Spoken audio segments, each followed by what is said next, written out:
But Islam, of course, strictly forbids eating pork. Hinduism is not wild about pork. It's safe to say that a very large share of humanity thinks that this very popular food is inherently unclean. For thousands of years, pork has been one of the most debated foods on Earth. While some cultures celebrate it, billions of people refuse to touch it, not because of taste, but because of an ancient rule that never faded. From sacred texts to survival fears, this ban has shaped religions, traditions, and entire civilizations. But why did pork become forbidden in the first place? Was it about health, hygiene, or something far deeper? Join us in this video as we uncover the mystery behind the oldest food ban in human history and why it still matters. Pork, loved by many, rejected by billions.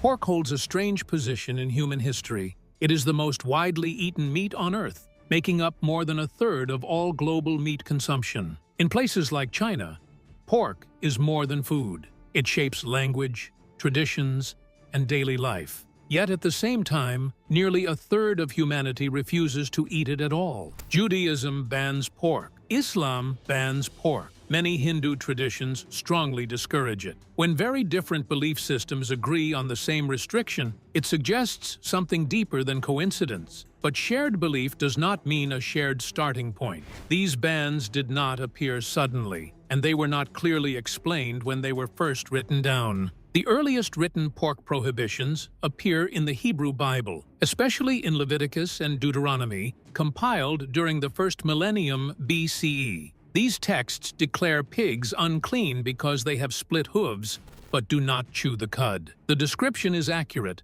but the reasoning stops there. Why does that matter? The text never explains. It gives the rule, not the logic behind it. The Quran later repeats the ban, grouping pork with carrion and blood, again without offering practical reasons beyond obedience to divine command. For centuries, this silence has frustrated people searching for logic. One popular explanation is that pork was banned because it causes disease. This idea gained traction in the 19th century when scientists discovered trichinosis, a parasite linked to undercooked pork. Born disease that you can get if you eat undercooked pork. Suddenly, ancient religious laws looked like early health warnings. But the theory falls apart under scrutiny. There is no evidence that trichinosis was widespread in the ancient Middle East. There is also no evidence that ancient people understood parasites well enough to build dietary laws around them.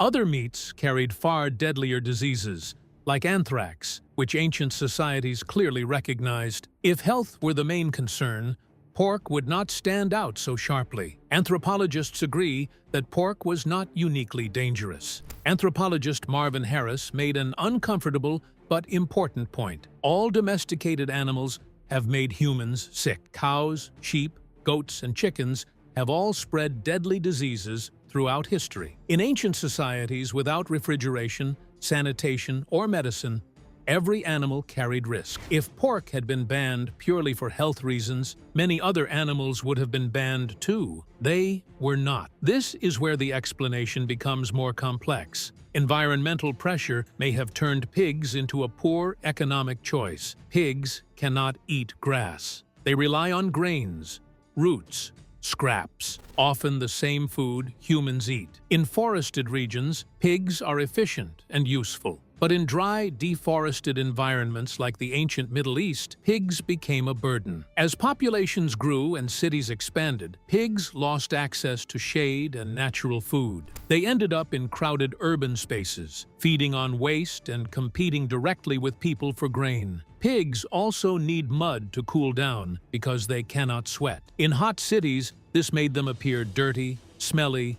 and unpleasant. The animal itself did not change. The environment did. Disgust followed practicality. Humans are extremely sensitive to disgust, and once pigs became linked with waste, heat, smell, and scarcity, attitudes hardened. What began as "this animal doesn't work here" slowly turned into This animal is unclean. Religious law often preserves behavior that already exists. It locks practical habits into moral rules and strengthens group identity. Still, the explanation is not perfect. Goats eat almost anything, yet they are allowed. Chickens live in filthy conditions, eat grain, and compete with humans for food.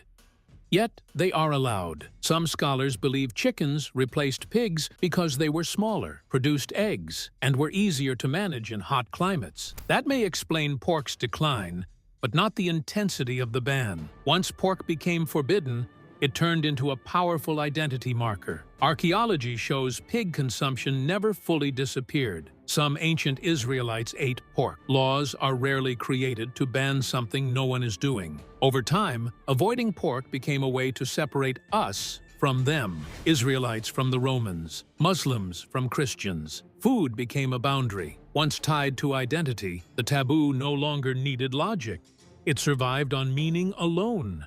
The truth is uncomfortable but honest. No single explanation solves the mystery. Health does not fully explain it. Religion alone does not explain it. The environment alone does not explain it. The pork ban likely formed through a mix of ecological pressure, economic reality, cultural disgust, and social identity, then hardened into sacred law over centuries. Billions of people today follow rules whose original reasoning has quietly faded into history. But what beliefs do different religions hold concerning the ban on pork? Keep watching to find out. How pork became an outsider in Hindu tradition.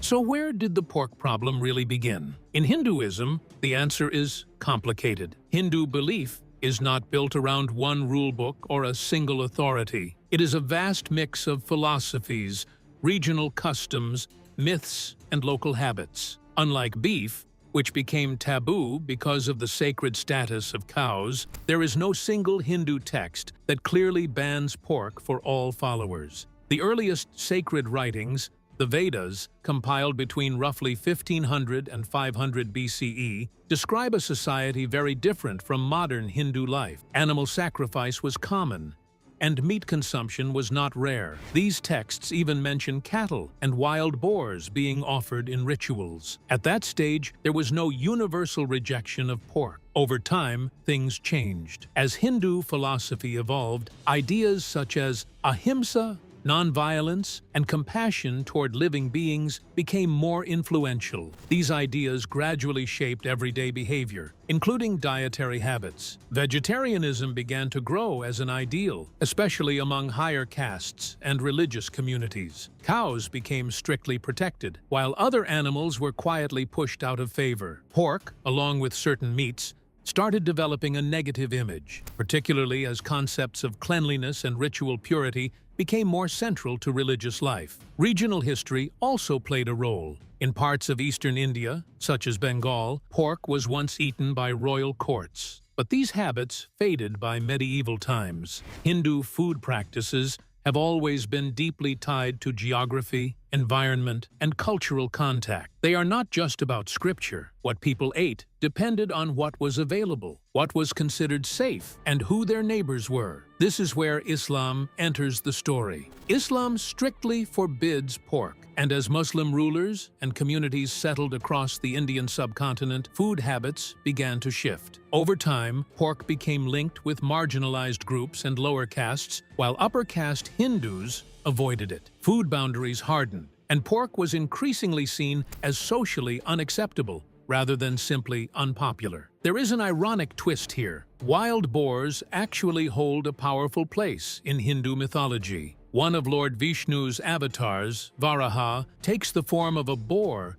to rescue the earth from destruction. Yet domesticated pigs never received the same respect. Seen digging through waste and living close to human settlements, pigs were viewed as dirty rather than divine. Symbolism did not translate into daily life. Colonial influence added another layer. During British rule, Christian missionaries often discouraged pork among converts, labeling it impure. By this point, the pork taboo was no longer just religious. It was tied to class, identity, and power. Health concerns, social hierarchy, and cultural signaling all blended together. In India, food has always been a marker of status. What you eat, who you eat with, and how your food is prepared all carry meaning. Pork became labeled a lower caste meat. Pigs roamed the streets as scavengers, cleaning up waste. For many upper caste Hindus, this made pork unthinkable. Eating it meant crossing invisible social lines.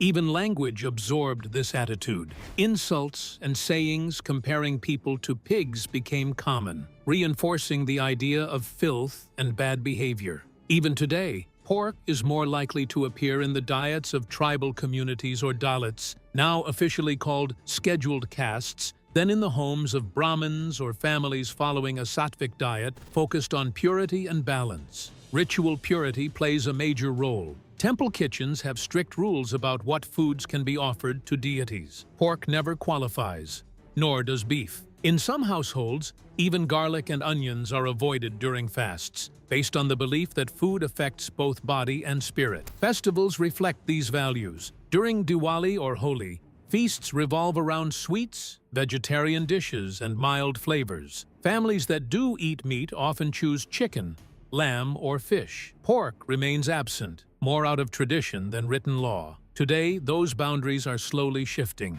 In places like Goa, pork dishes like vindaloo are celebrated. In northeastern states, communities such as the Nagas prize smoked pork as a staple. Among urban youth, pork is becoming trendy. But for many Hindu households in cities like Delhi or Chennai, pork is still distant. Not forbidden by text, but quietly excluded by history. What made pork unsafe in India's hot climate? Let's find out.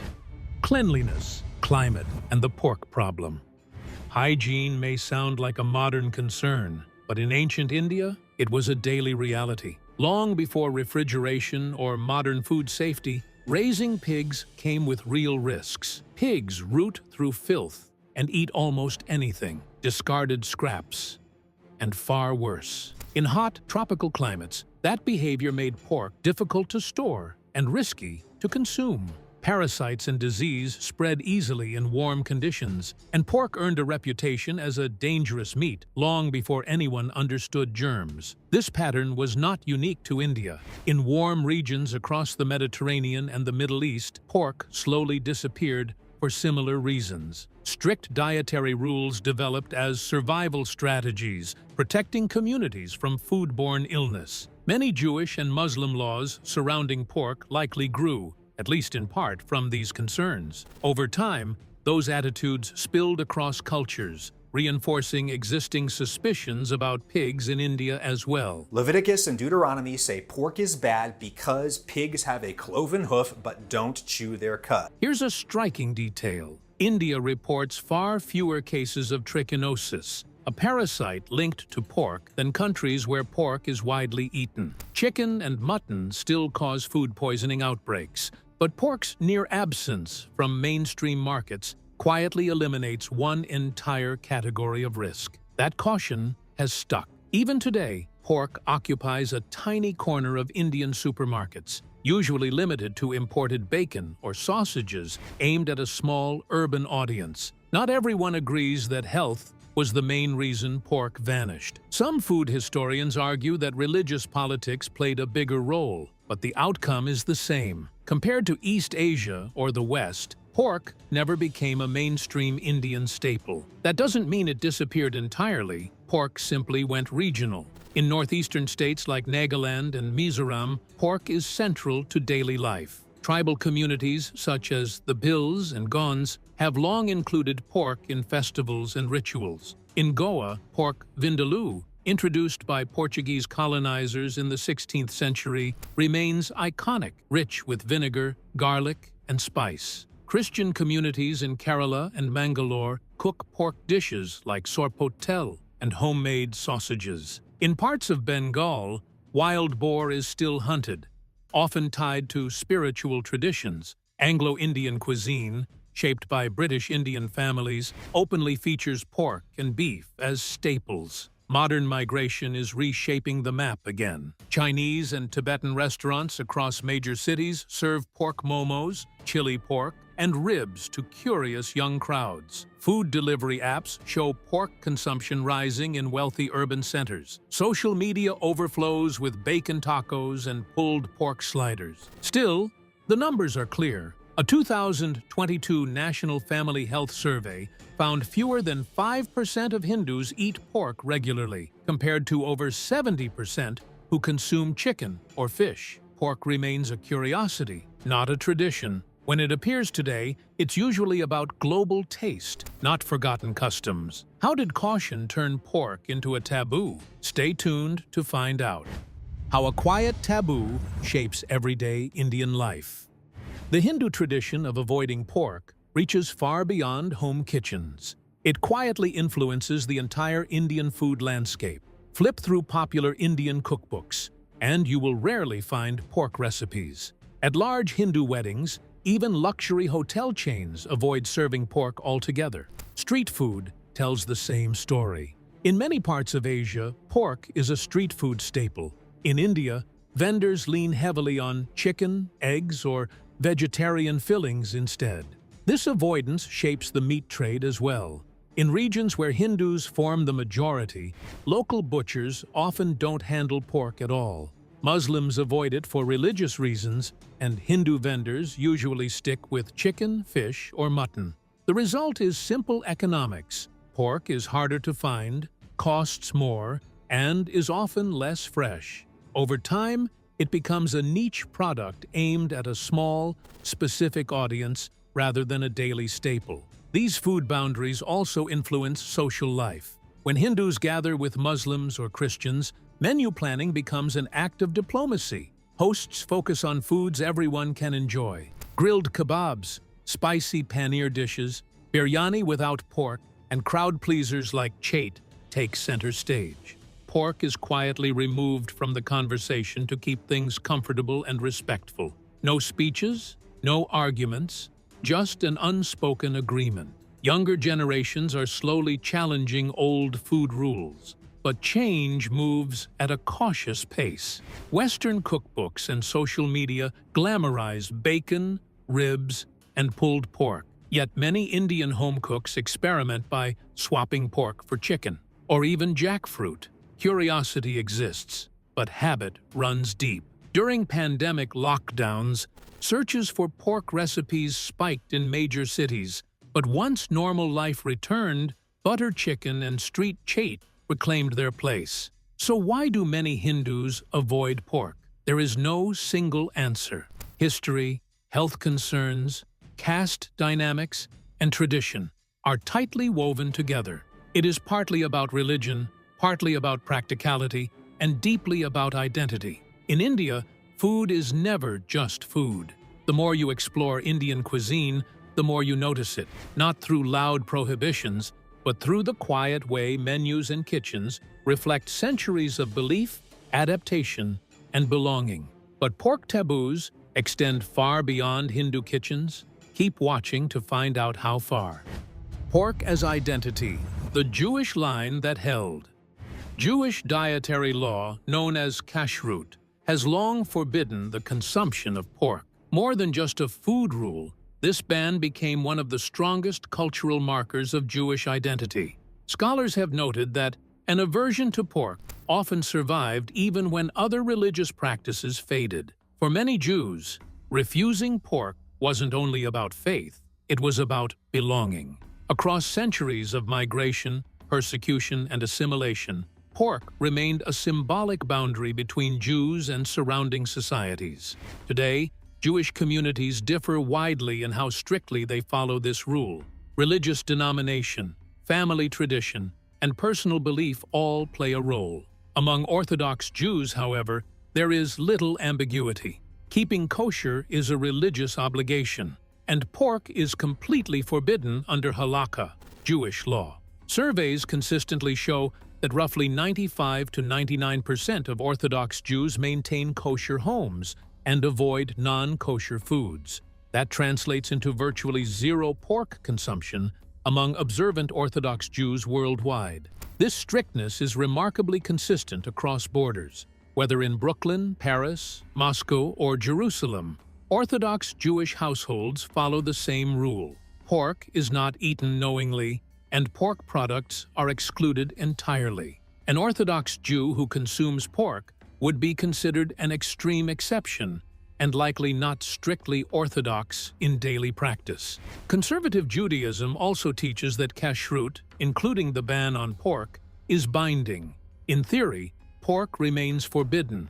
In practice, observance is more mixed. Many conservative, or Masorti, Jews avoid pork at home, but may be less strict outside. In the United States, surveys suggest roughly 20 to 30% of conservative Jews keep fully kosher households. Others follow partial observance, often avoiding pork while not strictly separating meat and dairy. In Israel, the term Masorti usually refers to traditional Jews rather than the American conservative movement. There, avoidance of pork is far more common. Pew Research data show that about 96% of Israeli Jews who identify as Masorti keep kosher at home. Pork avoidance remains a strong cultural norm, even among those who are not fully observant. In Europe, patterns differ by community. In France, many traditional Jewish families, often Sephardi, avoid pork even if they are not strictly kosher in other ways. In Russia, Orthodox minorities also maintain the ban consistently. Reform Judaism takes a very different stance. It does not require keeping kosher and treats dietary laws as personal choice rather than obligation.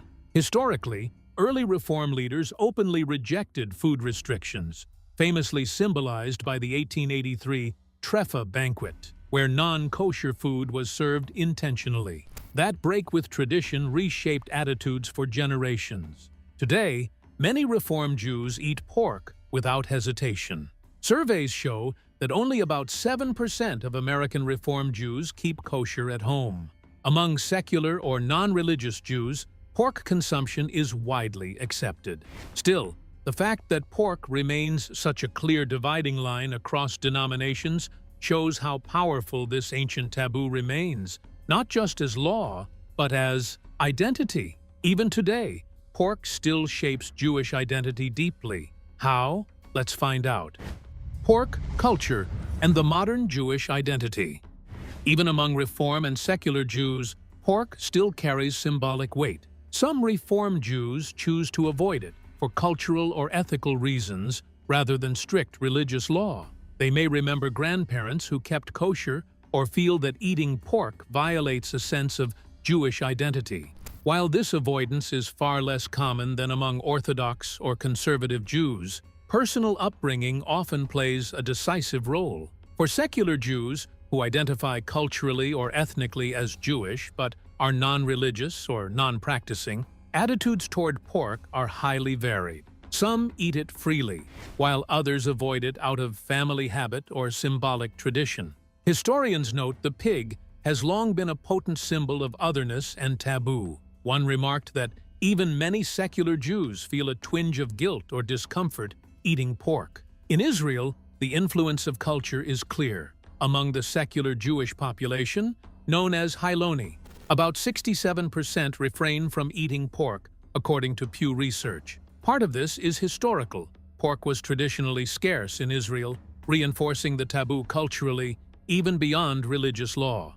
Attitudes are slowly shifting, particularly among younger Israelis and immigrants from the former Soviet Union.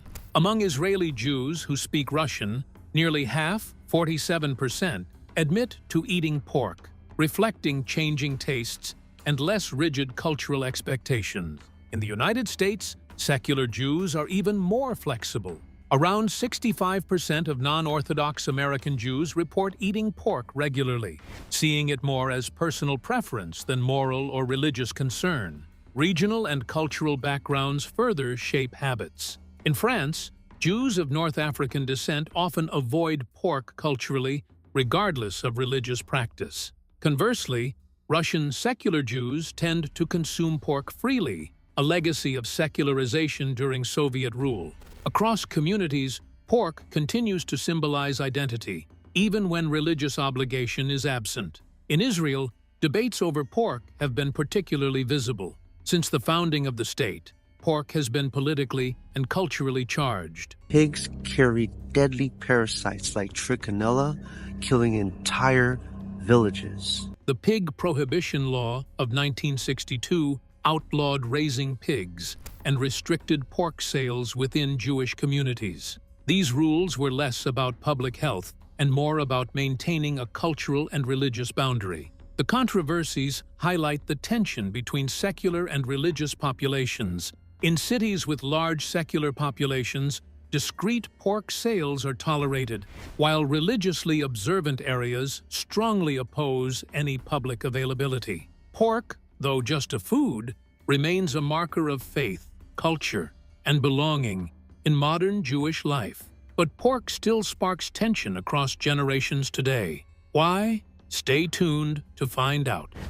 Generational tensions surrounding pork. In the United States, pork is more than just food. It is tied to Jewish identity and assimilation. Many view the widespread consumption of pork among American Jews as a sign of blending into broader society. Within families, this often creates subtle tensions. Older generations may feel uncomfortable when younger relatives serve pork, seeing it as a break from tradition. These feelings are rarely about taste alone. They are emotional connections to heritage, memory, and a sense of belonging that spans centuries. In France, debates over pork take on a political and cultural dimension. Issues intersect with the country's strict secularism, or laïcité, and its treatment of religious minorities. Politicians have occasionally promoted pork or nothing policies in public schools, which directly affect Jewish and Muslim students who cannot eat pork for religious reasons. These conflicts highlight broader discussions about religious rights, cultural accommodation, and integration in French society, showing how a simple food choice can become a symbol of inclusion or exclusion. Across Russia and Eastern Europe, pork carries a different kind of weight. After decades of enforced secularism under Soviet rule, many Jewish communities are attempting to revive cultural and religious practices. Avoiding pork is often presented as a first step toward reconnecting with heritage. Yet, old habits and the decades-long normalization of pork consumption make this a difficult transition for many families. Younger post-Soviet Jews are beginning to embrace pork avoidance more consciously, treating it not just as a dietary preference, but as a symbol of reclaimed identity and cultural continuity. In these regions, pork is not just food. It is a marker of history, memory, and the ongoing negotiation between tradition and modern life. Across religions, pork rules take very different forms. Let's find out more.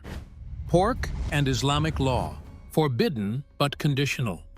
Islamic dietary laws strictly forbid the consumption of pork, drawing directly from passages in the Quran. Pork is considered haram or unlawful and cannot be made halal or permissible under any standard method of Islamic slaughter. Allah's made the pig not for you to be unkind or abusive or hurtful towards the pig. The ban is clear and absolute for everyday circumstances. However, the Quran provides a compassionate exception for extraordinary situations. If a Muslim is compelled to eat pork under duress, whether physically forced, threatened, tricked by an oppressor, or facing starvation, they are entirely excused. In such emergencies, the person is not judged sinful, and Allah is described as all-forgiving and all-merciful. Several Quranic passages reinforce this principle. Al-Baqarah 2:173 states, "He has only forbidden for you to eat carrion, blood, swine, and that which is slaughtered in the name of any other than Allah. But if someone is compelled by necessity, neither driven by desire nor exceeding immediate need, there is no sin upon them. Indeed, Allah is all-forgiving and all-merciful." Similarly, An-Nahl 16:115 reiterates, "He has only forbidden for you to eat carrion, blood, swine, and that which is slaughtered in the name of any other than Allah. But if someone is compelled by necessity, neither driven by desire nor exceeding immediate need, then surely Allah is all-forgiving and all-merciful. Al-An'am 6:145 adds, "Say, O Prophet, I do not find in what has been revealed to me anything forbidden to eat except carrion, running blood, swine, which is impure, or a sinful offering in the name of any other than Allah. But if someone is compelled by necessity, neither driven by desire nor exceeding immediate need, then surely your Lord is all-forgiving and all-merciful." Another passage, Al-An'am 6:146, references Jewish dietary laws, noting, "For those who are Jewish, we forbade every animal with undivided hooves, and the fat of oxen and sheep, except what is joined to their backs or intestines or mixed with bone. In this way, we rewarded them for their violations, and we are certainly truthful." The Islamic prohibition against pork did not arise in isolation. Historical sources suggest that some Arab polytheists in pre-Islamic Arabia, particularly those who traced their ancestry to Ishmael, already avoided pork. The practice may have carried cultural significance long before Islam formally codified it. Over time, the Quranic guidance reinforced both the religious and moral weight of avoiding pork, while emphasizing that divine law recognizes human vulnerability. Muslims are required to abstain from pork in normal circumstances, but the faith allows mercy and flexibility in life-threatening situations. This combination of strict prohibition and compassionate exception reflects a broader Islamic principle: obedience to God balanced with consideration for human necessity, ensuring that dietary law protects both spiritual and physical well-being. Beyond religion, practical survival shaped how pork was avoided. When survival shaped sacred rules. American anthropologist Marvin Harris believed the pork ban had little to do with mystery and much more to do with survival. His work in cultural materialism argued that food rules often grow out of environmental and economic pressure. According to Harris, pigs were simply a bad fit for the Near East. They require large amounts of water, shade, and forested land with seeds to forage. Those conditions were rare in an already hot, dry region. Unlike cattle or sheep, pigs cannot live on grass. They are omnivores and scavengers, eating grains, roots, scraps, and even waste, often the same food humans depend on.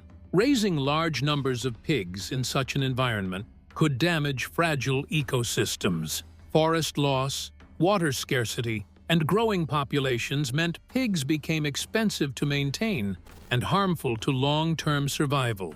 Their scavenging habits likely added to their reputation for dirtiness and ritual impurity. Over time, what began as an environmental problem may have turned into a moral judgment. Avoiding pigs was not just practical. It became the right thing to do. Some scholars suggest that chickens eventually replaced pigs as a better option. Chickens were smaller, easier to transport, and more efficient. They provided both meat and eggs, could be slaughtered quickly, and adapted better to hot climates. These advantages may explain why pork slowly disappeared from daily life, setting the stage for religious restrictions to formalize what society had already abandoned. Jewish scholars later struggled with how to explain the ban itself. The medieval French Rabbi Rashi openly acknowledged that the pork prohibition would seem illogical and invite ridicule from outsiders. He accepted that not all divine laws were meant to make sense to human reasoning. Maimonides, the famous rabbi and philosopher, took a different approach. In The Guide for the Perplexed, he argued that many dietary laws were designed to protect physical health. Yet, even he admitted pork was puzzling. It did not appear obviously harmful. Instead, he suggested pigs were filthy animals, and eating them would make homes and marketplaces dirtier than latrines. Another influential text, Sefer HaChinuch, offered a humbler explanation. Its anonymous author admitted that some reasons behind dietary laws may simply be beyond human understanding. If those reasons remain hidden even from doctors and scholars, the text says, it should not surprise us. The laws come from a true healer, wiser than any human authority. In that view, Obedience mattered more than explanation, and the mystery itself became part of the rule's power. What are your thoughts on the mystery behind the ban on pork, and why different religions choose to forbid it? Let us know in the comments section below. Thanks for sticking with us as we explored the mystery behind the ban of pork and how this ancient taboo shaped cultures, religions, and everyday life. If this journey into history and tradition surprised you, don't forget to like the video, subscribe, and hit the notification bell so you won't miss our next deep dive.